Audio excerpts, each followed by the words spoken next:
இந்த வருடம் ஒருவருக்கு மடிமாலை கிடைக்குதானால் அந்த வருடத்தில் கண்டிப்பாக அவர் சுமந்து கொண்டிருந்த அனைத்து கவலையும் அனைத்து பிரச்சனைகளுக்கும் அன்னை நேரில் சென்று தீர்வு கொடுப்பதற்காக தன் பக்தர்களுடைய உடலில் அவளே இறங்கி அவளே நவராத்திரியினுடைய விரதத்தை மேற்கொள்ள ஆரம்பித்து விட்டாள் என்றுதான் அர்த்தம்.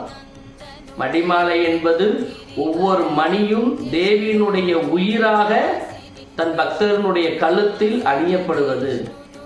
எக்காரணத்திற்கொண்டும் ஏற்படக்கூடிய 9 நாள் விரதத்திலோ 7 நாள் விரதத்திலோ 5 நாள் விரதத்திலோ 3 நாள் விரதத்திலோ ஒரு சிறு தடை வந்து விட்டால் எங்கு தன் பக்தன் மீண்டும் கவலைக்கு ஆகிவிடுவானோ என்று அன்னையே தன் மீது சுமத்தி கொண்டால் இந்த மடிமாலையை சுமந்து தன் பக்தர்களுக்காக அவள் ரூபம் கொண்டு நோன்பை கொண்டால் இந்த மடிமாலையினுடைய சக்தி.